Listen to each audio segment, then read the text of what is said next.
할렐루야. 점심 식사 맛있게 하셨습니까?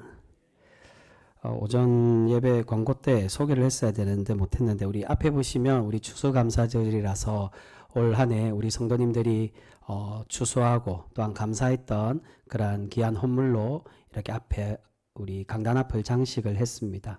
우리 한 해 동안 이 귀한 곡식을 이렇게 잘 자라고 또한 추수하느라 수고하신 우리 모든 성도님들께 감사를 드리고요. 또한 이것을 내 것으로만 여기지 않고 하나님이 주심을 믿고 이 교회와 또한 많은 성도들을 위해서 그렇게 헌납하시고 헌물하시고 이렇게 하나님께 드리는 그 정성에 우리 모든 성도님들께 감사를 드립니다. 여러분, 우리가 감사절뿐만이 아니라 모든 것에, 모든 삶 속에 하나님을 만나고 하나님께 감사하는 성도가 되어져야 될 줄 믿습니다. 우리가 그렇게 살아갈 때 하나님이 우리의 신앙의 모습을 기뻐 받으시고 날마다 칭찬하시고 복 내려 주실 줄 믿습니다. 그런 복된 삶, 복된 신앙의 모습으로 살아가실 수 있는 우리 귀한 성도 모두가 되실 수 있기를 주님의 이름으로 축복합니다. 오늘 우리가 함께 읽은 본문 말씀에서는 예수님께서 이제 무리를 걸으시는 기적의 말씀이 나오고 있습니다. 이 말씀은 다른 복음서인 마가복음 6장과 요한복음 6장에도 동일하게 나오는 말씀이라고 할 수 있습니다. 그런데 그 두 개의 다른 본문, 마가복음과 요한복음의 그 본문과는 다르게 오늘 마태복음은 큰 차이점이 있습니다. 그 차이점이란 마가복음과 요한복음에는 예수님께서 무리를 걸으시는 내용만 나오고 있고요. 근데 오늘 본문 말씀에는 그 예수님께서 무리를 걸으시는 내용과 또한 어떤 내용이 함께 나옵니까? 베드로가 무리를 걷다가 물에 빠지는 내용까지 함께 나오는 것을 볼 수 있습니다. 다른 두 복음에는 베드로의 이야기가 나오지 않습니다. 그래서 오늘 본문은 이 이야기를 통해서 우리에게 말씀하고자 하는 그 목적의 차이가 있다라고 할 수 있습니다. 오늘 본문은 단순히 예수님의 초월적 능력, 마지막에 사람들이 고백하고 있는 것처럼 이분이 하나님의 아들이시구나라는 걸 깨닫게 하는 그러한 모습뿐만이 아니라 주님의 제자됨, 지금 베드로를 무리에 걷게 하시는 건 주님의 제자란, 그 주님의 제자된 제자도에 관한 말씀으로 우리에게 추가해서 말씀해 주는 본문이라고 할 수가 있습니다. 직전에 어떠한 이야기가 나옵니까? 이전에 낮 예배 때 우리가 함께 나누었기 때문에 오병이어 말씀을 우리 함께 나누지는 않았습니다. 근데 예수님이 오병이어로 5,000명을 먹이시는 기적을 보여주고 계십니다. 그리고 그 기적 이후에 예수님은 제자들을 먼저 배를 태우고 호수 건너편, 오늘 말씀은 바다라고 되어 있는데 이 호수, 이 바다를 갈릴리 바다 또는 디베랴 또는 게네사렛 바다라고, 호수라고 그렇게 얘기합니다. 다 같은 호수, 같은 바다를 이야기해요. 실제는 바다가 아니라 너무 큰 호수여서 이것을 이스라엘 사람들은 바다라고 그렇게 생각을 했습니다. 네, 예수님은 먼저 이들을 호수 건너편으로 건너가게, 배를 타고 건너가게 하시고 예수님은 홀로 기도하러 산에 올라가셨습니다. 여기서 22절에 보시면 예수님은 제자들을 그 바다, 그 호수를 건너게 하실 때 제자들을 재촉하셨다라고 그렇게 말씀하고 있습니다. 이 표현은 헬라 원어상의 의미로 볼 때 하기 싫은 일을 억지로 시키는 것을 의미하고 있습니다. 단순히 빨리 가라고, 빨리 물에 배를 타서 이 호수를 건너가라고 그렇게 재촉하시는 걸 말하는 게 아니라 헬라 원어상에 예수님은 제자들이 하기 싫어하는 것을 억지로 이것을 시키도록 하고 있다는 겁니다. 지금 제자들은 이 호수의 날씨가 좋지 않은 것을 느끼고 있었습니다. 그래서 배를 타고 건너가는 것을 꺼려했다는 것입니다. 근데 예수님은 이것을 억지로 재촉해서 제자들이 바다를 건너가도록 만드십니다. 왜 건너가게 재촉하셨느냐? 억지로 이것을 가게 하셨느냐? 바로 예수님께서 제자들에게 교훈을 주시기 위해 시험을 하시고자 지금 이 게네사렛 호수를 건너도록 만드신 것입니다. 그래서 24절에 우리에게 이렇게 말씀하고 있습니다. 우리 24절 말씀 같이 읽겠습니다. 24절입니다. 시작. 배가 이미 육지에서 술이나 떠나서 바람이 거스름으로 물결로 말미암아 고난을 당하더라. 아멘. 제자들도 이 호수를 건널 때 이러한 어려움이 겪을 것을 예상하고 있었습니다. 예수님도 알고 계신 것입니다. 그것을 알고 이 제자들에게 이것을 재촉하여 억지로 시키고 계시는 것입니다. 바람과 풍랑으로 제자들이 고난을 당한 걸 의미하는데 지금 예수님은 제자들에게 주님을 따르는 것이 무엇인지를 말씀해 주고자 하고 계십니다. 그것은 바로 평탄과 평온이 아닌 고난과 환난의 연속이 예수님을 따르는 제자도의 길임을 우리에게 말씀하고 있습니다. 결코 주님을 따르는 제자의 길은 순탄하거나 인간적인 영광스러운 모습이 따르는 그러한 자리가 아닙니다. 계속 고난이 닥치고 어려움이 올 때가 많다는 것입니다. 그런데 그럴 때 비록 주님을 따라갈 때 표면적으로는 힘들고 어려운 고난이 오지만 결국 마지막에는 어떻게 한다는 겁니까? 예수님은 오늘 이 말씀을 통해 제자들이 그 길을 쫓아갈 때 예수님께서 베푸시는 은혜가 무엇인지를 우리에게 말씀하고자 오늘 말씀을 주시고 계신다는 것입니다. 예수님은 풍랑이 일고 있는 그 무리를 걸으시며 배에 타고 있는 제자들에게 찾아가셨습니다. 처음에 제자들은 이 무리를 걷는 사람을 보고 예수님인지 처음에는 알아보지 못하고 유령이라고, 귀신을 말합니다. 저 사람은 사람이 아니고 귀신이라고 하고 생각하여 소리를 지르며 무서워했습니다. 이때 예수님께서 말씀하여 주십니다. 그 말씀 27절의 말씀입니다. 우리 27절도 같이 읽겠습니다. 우리 중요한 말씀입니다. 27절 같이 읽습니다. 시작. 예수께서 즉시 이르시되 안심하라 나니 두려워하지 말라. 예수라고, 너희의 스승 예수라고 나이니까 너희가 안심하고 두려워하지 말라는 것입니다.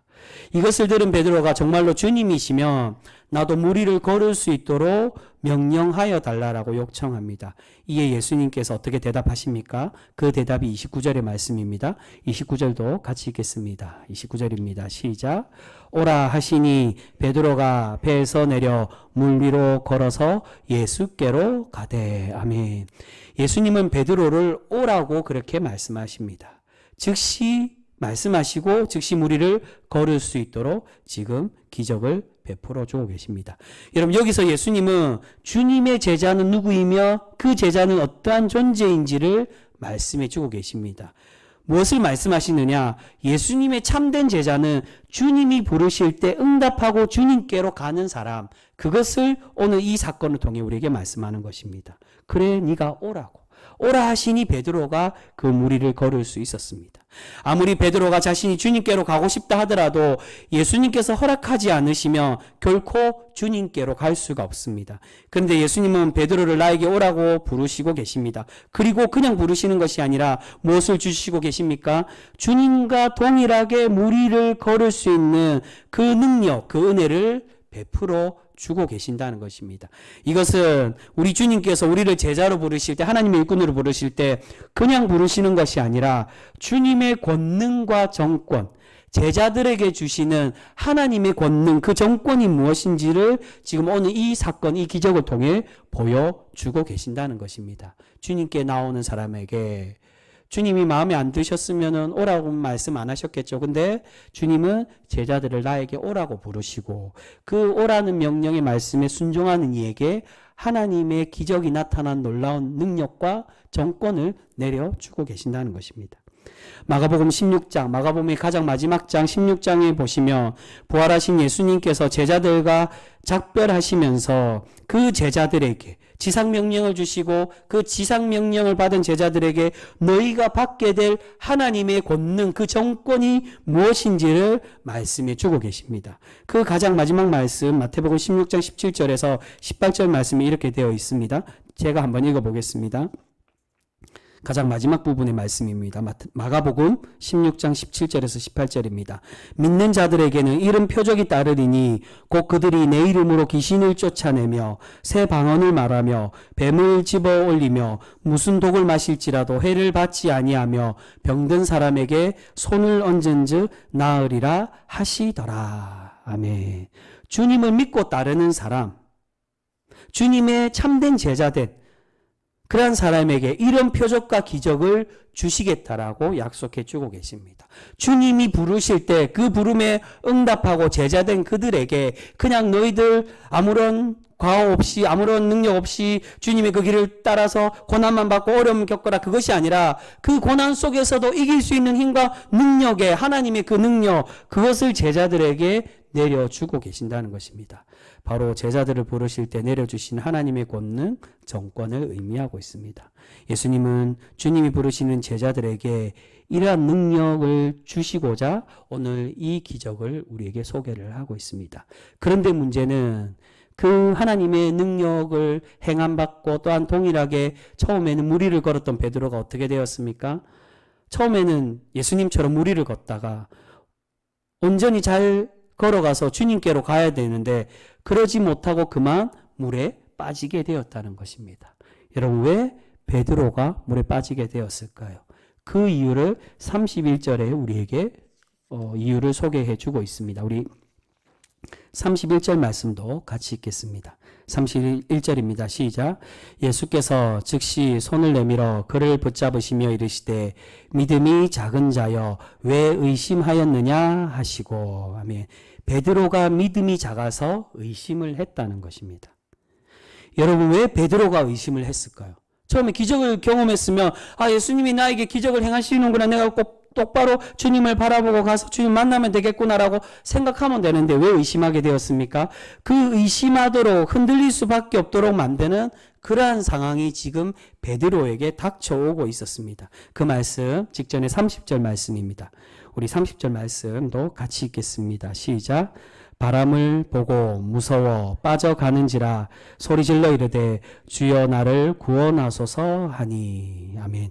베드로는 거센 바람이 불어오고 풍랑이 일어나는 것을 보고 무서워서 그만 물에 빠지게 되었다는 겁니다. 그 무서움 때문에 주님을 신뢰하는 마음, 주님을 믿고 그렇게 주님의 제자된 그런 참된 믿음의 사람이 아니라 이 기적에 대해서 의심을 했다는 겁니다. 예수님은 이러한 풍랑을 보고 의심하여 물에 빠진 믿음 작은 자라고 베드로를 책망하고 계십니다. 여러분, 여기서 예수님께서 베드로에게 바라시는 믿음이 무엇이었을까요? 의심하지 말고 너희가 믿었을 때 이것이 기적이 가능할 것으로 이야기하시는 것인데, 그렇다면 베드로에게 바랬던 믿음이 무엇입니까? 그것은 바로 이 풍랑과 이 바람을 통해서 우리에게 보여주고자 하는 것은 너희가 지금 닥치고 있는, 베드로에게 경험하고 있는 이 바람과 풍랑과 같은 그 주위의 환경을 보는 것이 아니라 이 기적을 행하시고 우리 앞에 계시는 주님께서 부르실 때 그 주님만을 바라보는 사람, 이 풍랑과 바람이 이 자연과 상황이 나를 해하지 않을까라고 하는 그 의심의 마음, 믿음이 연약한 마음이 아닌 이 모든 것을 이기시고 주인 되셔서 이 모든 것을 다스리시는 예수님만을 바라보는 그런 믿음 있는 제자가 되기를 지금 베드로에게 또한 다른 제자들에게 바라고 계신다는 것입니다. 풍랑과 예수님의 기적, 이 두 가지를 비교해서 설명하는 겁니다. 처음 예수님을 봤을 때는 무리를 걸었지만 예수님이 아닌 믿음의 마음, 믿음의 주님을 본 것이 아닌 지금 어려운 상황, 나를 유혹하는, 나를 무섭게 하는 그 상황을 보았을 때 결국 이 기적이 무너지고 말았다는 것입니다. 그래서 예수님은 주님을 온전히 바라볼 수 있도록 자신을 소개하며 주님께로 지금 나오라고 그렇게 말씀해 주고 있는 것입니다. 그 말씀이 아까 앞에 우리가 27절에 읽었던 말씀입니다. 27절에 예수님이 자기를 어떻게 소개합니까? 두려워하지 말라고. 그리고 무엇이라 말씀합니까? 난이 두려워하지 말라. 안심하라. 난이 두려워하지 말라라고 말씀합니다. 도대체 예수님이 누구시기에 두려워하지 말아야 하는 것일까요? 여러분, 바로 예수님이 자기를 소개하는 이 내용은 하나님의 정권을 부여받은 사람, 하나님의 아들이시며 독생자 예수, 성자 하나님이심을 이 말씀을 통해 우리에게 보여주고 계신다는 것입니다. 여기서 난이, 나다라는 이 말은 헬라 원어로 에고에임이라고 되어 있습니다. 이 에고에임이는 구약에 하나님이 자기를 나타냈던 자기소개, 자신이 누구인가, 자신의 이름이 무엇인가를 이야기했을 때 사용했던 단어가 바로 에고에임입니다. 원래 나다라는 표현은 꼭 에고에임이라고 그렇게 쓰지 않아도 됩니다. 우리가 잘 알고 있는 대로 출애굽기 3장 14절에 보시면 하나님께서 모세에게 나타나셔서 하나님 백성들이 나를 보내신 그분이 누굽니까? 라고 물었을 때 하나님이 자신이 누구인가를 소개하시며 자신의 이름을 말씀해 주십니다. 그 이름의 소개가 무엇입니까? 나는 스스로 있는 자다. 다른 말로는 나는 나다라고 표현하십니다. 구약은 히브리어로 되어 있습니다. 근데 이 히브리어를 헬라어로 쓴 70인역 성경이 있습니다. 그 70인역 성경에 보면 하나님이 자기를 소개했던 나는 스스로 있는 자, 나는 나다라는 표현이 바로 헬라어 원어로 에고 에임이라고 되어 있습니다. 예수님은 지금 그냥 아무런 의미 없이 너희들의 스승 예수다라고 소개하는 게 아니라 내가 그분 구약에서 모세가 만났고 이스라엘 백성들이 경험했던 그 하나님이라고 그 구원을 베푸는 그렇기에 이렇게 너희들에게 보여지는 것처럼 무리를 걸을 수 있으며 너희 또한 무리를 걸을 수 있도록 기적을 베푸는 그러한 하나님임을 우리에게 말씀하고 있습니다. 예수님은 지금 단순히 나는 너희의 선생 너희가 믿는 너희가 따르는 그러한 예수를 말씀하는 것이 아니라 이 풍랑을 주관하시고 무리를 걸으시며 물과 모든 만물을 다스릴 수 있는 하나님이심을 말씀해 주고 있습니다. 그렇기에 베드로와 제자들에게 어떻게 하라는 겁니까? 이리로 와서 주님께로 와서 주님만을 바라보라는 것입니다.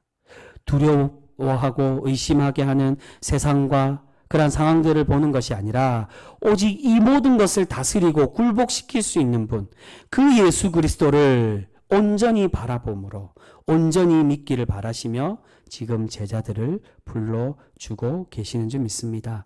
사랑하는 성도 여러분, 지금 우리 주님은 주님의 일을 하고 하나님을 예배하며 하나님의 교회를 세워갈 주님의 일꾼들을 그렇게 불러주시고 계십니다. 그런데 그 일꾼들을 택하시고 부르실 때 그냥 부르시는 것이 아니라 오늘 말씀에서처럼 주님께서 약속해 주시는 권능을 주시고 우리가 담대히 하나님의 일을 하고 세상을 이길 수 있는 능력과 은혜를 더하여 함께 주고 계시는 줄 믿습니다.